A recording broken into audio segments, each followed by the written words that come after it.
Good morning बच्चों। हम पढ़ने लग रहे थे 12th क्लास से यूनिट सेकंड सॉल्यूशन। इसमें हमने पढ़ा था कोलिगेटिव प्रॉपर्टीज। क्या पढ़ा था हमने?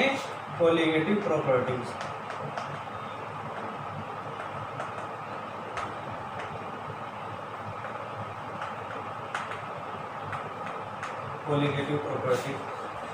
कोलिगेटिव प्रॉपर्टीज के बारे में हमने बताया था कि ऐसी प्रॉपर्टीज जो किसके ऊपर डिपेंड करती हैं, number of moles of solute के ऊपर डिपेंड करेंगी and do not depend upon nature of solute और सॉल्वेंट। क्या कहलाएगी? वो कोलिगेटिव प्रॉपर्टीज कहलाएगी। अब जो ये कोलिगेटिव प्रॉपर्टीज हैं, इसके टाइप्स हमने 4 टाइप्स बताए थे। एक तो बताया था हमने फर्स्ट नंबर पे relative lowering in vapour pressure, ये बताया। सेकंड नंबर पे हमने बताया था ऑस्मोटिक प्रेशर।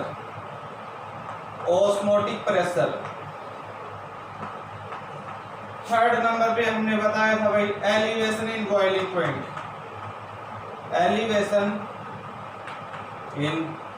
Boiling point. और फोर्थ नंबर पे है डिप्रेशन इन फ्रीजिंग पॉइंट, जिसमें से हमने ये करवा दिया था relative lowering in vapour pressure previous lecture के अंदर। अब आगे जो बचे हैं इस यूनिट के जो टॉपिक हैं, केवल ये 3 बचे हैं। कोलिगेटिव प्रॉपर्टीज, ये 3 प्रॉपर्टीज बच रही हैं जो हम करेंगे आज कुछ। तो इसमें देखो भाई ऑस्मोटिक प्रेशर क्या होगा, ये पढ़ने जा रहे हैं आज। क्या करेंगे आज? Osmotic pressure. तो देखो भाई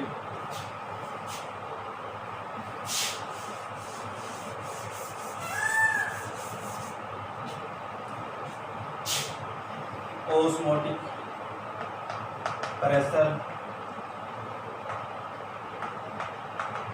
ऑस्मोटिक प्रेशर को पढ़ने से पहले हमें ऑस्मोसिस एंड डिफ्यूजन को समझना जरूरी है। क्या होता है ऑस्मोसिस और डिफ्यूजन? तो यहाँ पे हम लिखेंगे ऑस्मोसिस। देखो ये ऑस्मोसिस एक ऐसी प्रोसेस होती है जिसमें पार्टिकल्स जो होते हैं, क्या होते हैं? पार्टिकल्स। वो पार्टिकल्स मूव करेंगे by a semi permeable membrane, जिसको हम शॉर्ट फॉर्म में एसपीएम मेम्ब्रेन बोला जाता है। एसपीएम की फुल फॉर्म होती है सेमी परमेबल मेम्ब्रेन होती है। इस मेम्ब्रेन से वो पार्टिकल्स पास करवाए जाएंगे। और कैसे पास करवाए जाएंगे? लोअर कंसंट्रेशन से टू हायर कंसंट्रेशन की तरफ।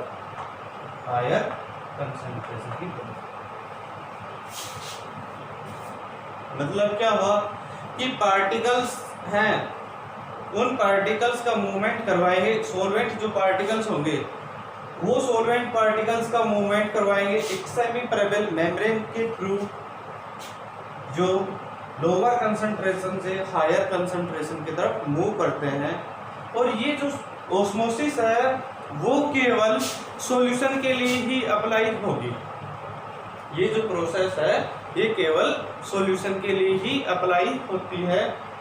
तो जैसे कि हम मानते हैं एक बीकर है, इस बीकर के अंदर एक मेम्ब्रेन ले ली। क्या ले ली? मेम्ब्रेन। यहाँ पे है हमारे पास सॉल्वेंट। क्या हो गए भाई? सॉल्वेंट। यहाँ पे है सॉल्यूशन। क्या है? सॉल्यूशन। तो सॉल्वेंट के जो मॉलिक्यूल्स हैं वो मूव करेंगे सॉल्वेंट टू सॉल्यूशन, इस तरफ मूव करेंगे, ऐसे मूव करेंगे। और ये जो ये कैसी मेम्ब्रेन हो गई? Semi permeable membrane, SPM. मतलब जो हमारी स्किन है इसमें स्वीट बाहर आता है, हमें दिखाई देता है, इसमें पोर्स कहीं भी दिखाई नहीं देते। ऐसे ही यहाँ पर ये जो मेम्ब्रेन है, इस मेम्ब्रेन में भी क्या होते हैं? टीनी पोर्स होते हैं जो हमें दिखाई नहीं देते। इन पोर्स के थ्रू ये सॉल्वेंट के जो पार्टिकल्स हैं इधर चले जाएंगे। तो ये क्या कहलाएगा? ऑस्मोसिस कहलाता है। क्या कहलाएगा? ऑस्मोसिस। द पार्टिकल्स का movement of particles from lower concentration to higher concentration is called by the semi permeable membrane is called osmosis. क्या कहलाएगा? ऑस्मोसिस कहलाता है। ये डायग्राम दे रखे हैं। और जो ऑस्मोसिस की जो प्रोसेस होती है वो केवल सॉल्यूशन के ऊपर ही अप्लाई कर सकते हैं, बाकी किसी दूसरी एयर के अंदर हम करवाना चाहें तो वहाँ पर मतलब जो गैसेस स्टेट होती हैं उस स्टेट के अंदर ही इसको नहीं करवा सकते हैं ऑस्मोसिस को। अब देखो ऑस्मोसिस के बाद में इसमें एक आता है डिफ्यूजन। क्या होगा? डिफ्यूजन।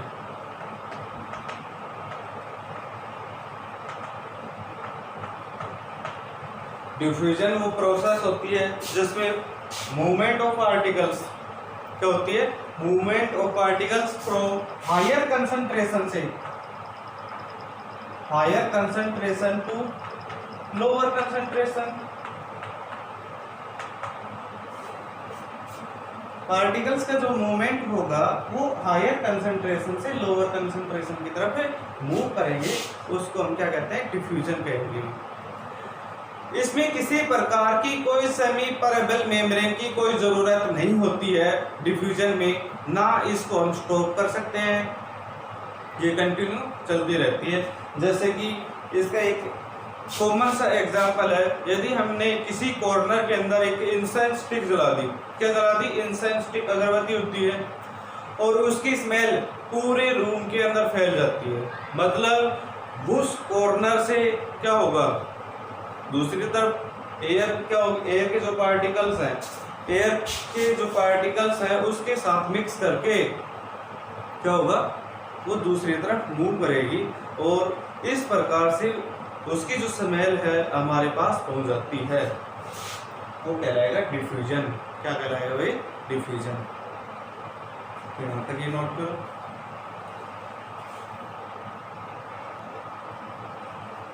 देखो भाई आगे हमने ऑस्मोसिस और डिफ्यूजन बताया है। ऑस्मोसिस की जो डेफिनेशन है इसको ये नोट करना है यहाँ पे। Net spontaneous flow of the solvent molecules from the solvent to the solution. Solvent से सॉल्यूशन की तरफ में पार्टिकल्स क्या करेंगे? मूव करेंगे। स्पॉन्टेनियस क्या होता है? जो अपने आप ही मूव करे। बाय सेमी परमेबल मेम्ब्रेन, इसको हम कहेंगे ऑस्मोसिस। या इसमें एक चीज ये भी नोट करने वाली है कि पार्टिकल्स का जो मूवमेंट है, movement of particles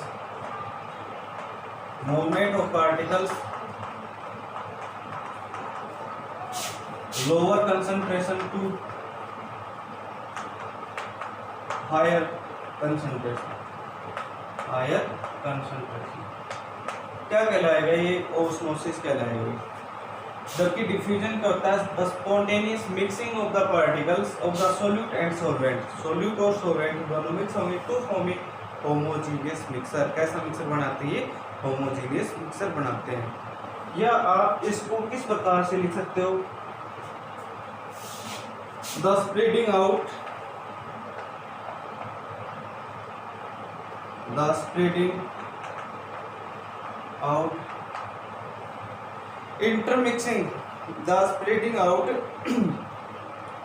intermixing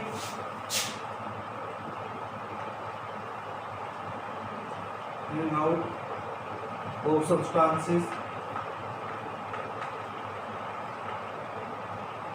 intermixing with another substances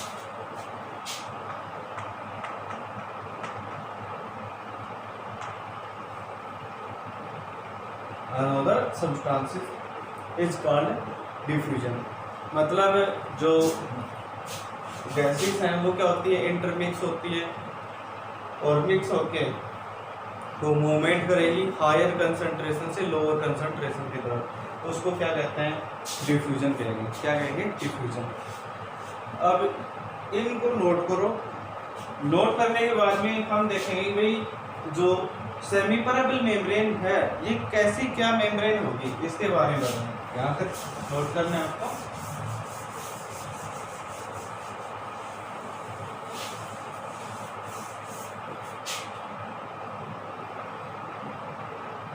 semi permeable membrane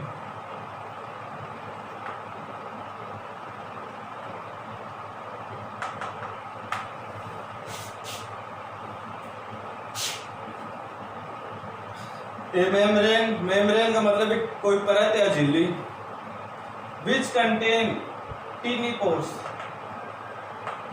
क्या होते हैं इसमें? टीनी पोर्स होते हैं। जैसे कि इस मेम्ब्रेन है, इस मेम्ब्रेन के क्या होते हैं? ये पोर्स हो गए, ये पोर्स होते हैं, उसको हम कहते हैं सेमी परमेबल मेम्ब्रेन। या इसके अलावा जैसे कि हम एक फिल्टर वाला लेते हैं, कोई छलनी लेते हैं, उसमें पार्टिकल्स को क्या करवाते हैं? फिल्टर करवा देते हैं। ऐसे इसमें भी क्या करती है? ये पार्टिकल्स को फिल्टर करवाने का ही काम करेगी। क्या करवाती है? फिल्टर। तो जो ये मेम्ब्रेन है ये 2 टाइप्स की होती है। Types of SPM semi permeable membrane कितने टाइप्स की होती है? 2 टाइप्स।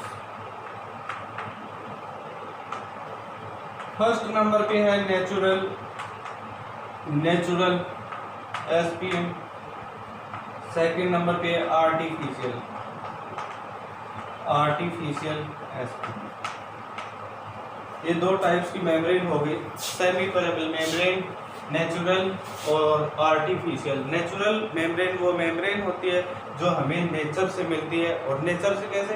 प्लांट्स या एनिमल से मिले, प्लांट्स एंड एनिमल से मिले, उस मेम्ब्रेन को हम नेचुरल मेम्ब्रेन कहेंगे। नेचुरल सेमी परमेबल मेम्ब्रेन कहा जाएगा।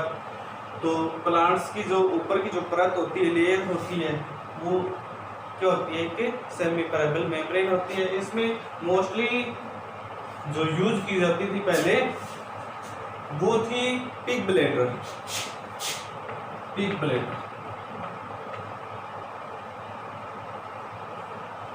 गोट्स की हैं,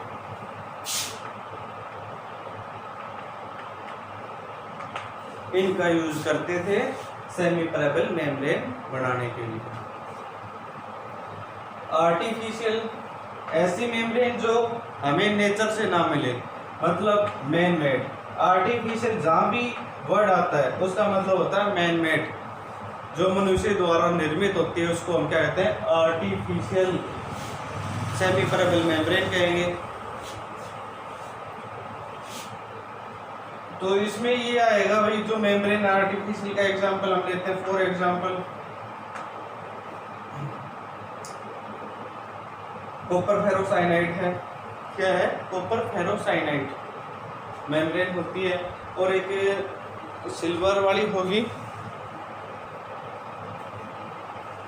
सिलिकेट्स ऑफ आयरन,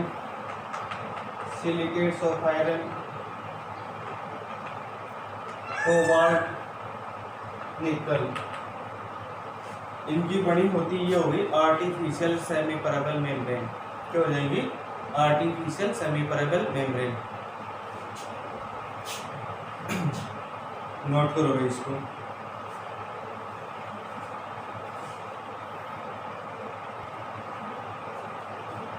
नेक्स्ट हम नोट करेंगे डिफरेंस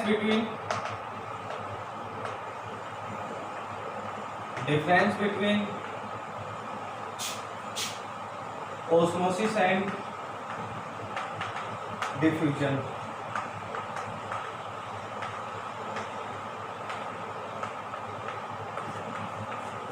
तो एक साइड में हम नोट करते हैं ऑस्मोसिस, दूसरी साइड में नोट कर देंगे डिफ्यूजन।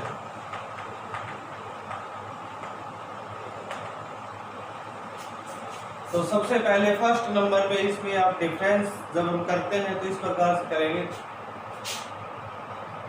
इन ऑस्मोसिस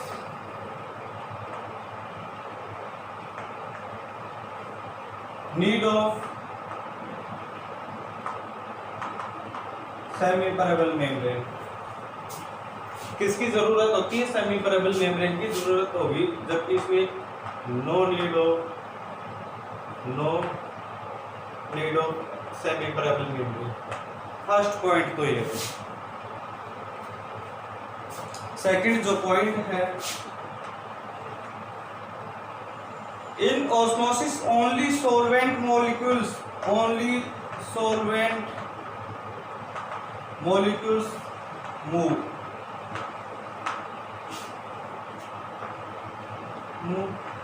सॉल्वेंट पार्टिकल्स मूव। इसमें क्या होगा? Solvent as well as solute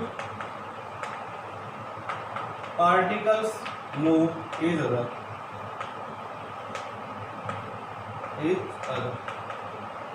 हो जाएगा भाई। थर्ड नंबर पे है particles move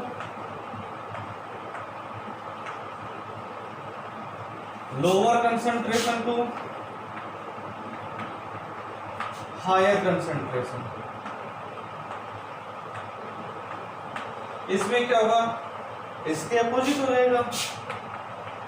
particles move higher concentration to lower concentration. ठीक है भाई। फोर्थ नंबर पे है इट अप्लाइज ओनली सॉल्यूशन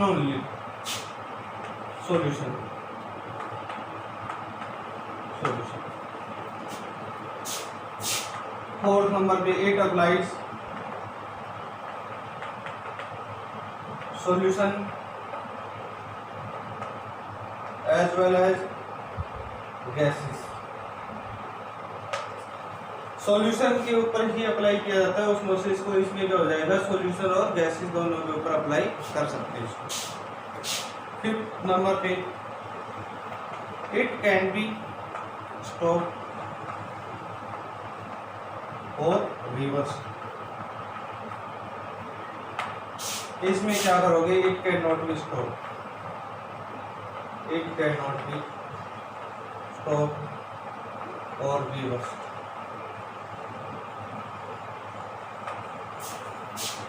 हमने डिफरेंस करवाए ओस्मोसिस और डिफ्यूजन में। क्या क्या डिफरेंस होते हैं भाई? ओस्मोसिस में सेमी परमेबल मेम्ब्रेन की जरूरत होगी, जबकि इसमें सेमी परमेबल मेम्ब्रेन की जरूरत नहीं होती है। सॉल्वेंट मॉलिक्यूल्स ही मूव करेंगे, इसमें सॉल्वेंट और सॉल्यूट दोनों मूव करते हैं। पार्टिकल्स का मूवमेंट जो होगा वो लोअर कंसंट्रेशन से हायर कंसंट्रेशन की तरफ होगा, इसमें हायर से लोअर की तरफ। ये केवल सॉल्यूशन के ऊपर ही अप्लाई होगा, जबकि ये गैसेस के ऊपर अप्लाई होगा। सॉल्यूशन और गैसेस दोनों के ऊपर अप्लाई होता है। इसको हम स्टॉप कर सकते हैं प्रेशर के द्वारा, कैसे तैसे करके रिवर्स भी कर सकते हैं, जबकि इसको ऐसा नहीं कर सकते हैं, इसको रोक सकते हैं। नोट करो इसको।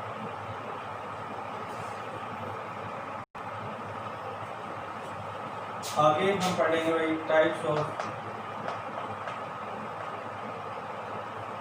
ऑस्मोसिस।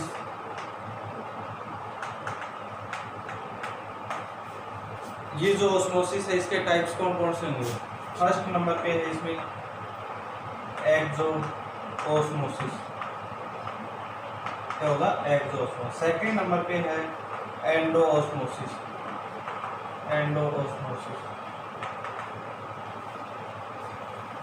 तो देखो भाई, फर्स्ट नंबर पे हम पढ़ेंगे एक्सो ऑस्मोसिस। क्या है एक्सो ऑस्मोसिस?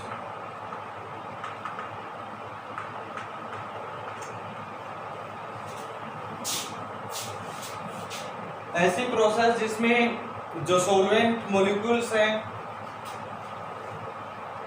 उसको रोका जाता है बाहर आने से बाय द मेम्ब्रेन। किसी मेम्ब्रेन के द्वारा सॉल्वेंट जो मॉलिक्यूल्स है उसको बाहर आने से रोका जाए, उसको हम क्या कहते हैं? एक्सो ऑस्मोसिस।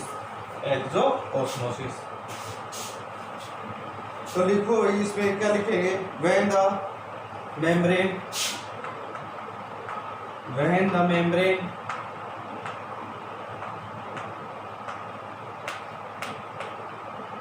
permit का मतलब क्या होता है? रोकना। when the membrane permit the solvent molecules to come out through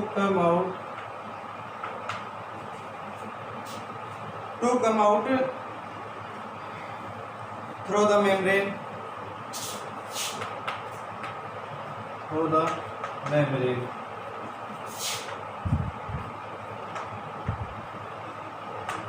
is called एक्सोओस्मोसिस। क्या कहलाएगा भाई? एक्सोओस्मोसिस कहलाएगा। और एंडोओस्मोसिस क्या होगा? एंडोओस्मोसिस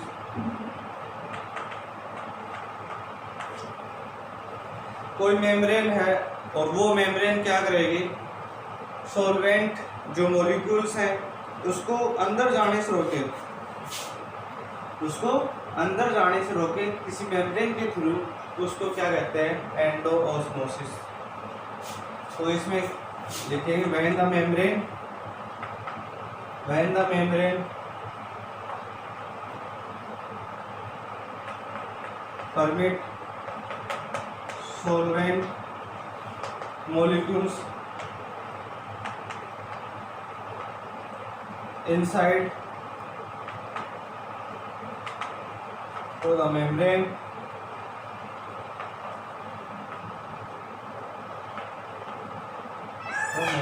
is called एंडोओस्मोसिस। क्या कहलाएगा अभी? ये एंडोओस्मोसिस कहलाएगा। तो इस प्रकार से हमने पढ़ा है एक्सोओस्मोसिस और एंडोओस्मोसिस। तो आज के लिए केवल हम इतना ही करेंगे। नेक्स्ट जो लेक्चर होगा उसके अंदर हम ऑस्मोटिक प्रेशर पढ़ेंगे और किस प्रकार से हम ऑस्मोटिक प्रेशर को ड्राइव करेंगे, कैसे एक्सप्रेस करेंगे, उसका मोलिकुलर मास और सोल्यूट कैसे हम एक्सप्लेन करेंगे, वो कल के लेक्चर के अंदर पढ़ेंगे। आज के लिए हम केवल इतना ही करेंगे और इसको अच्छे से नोट कर लेना। बाय। Okay, thanks.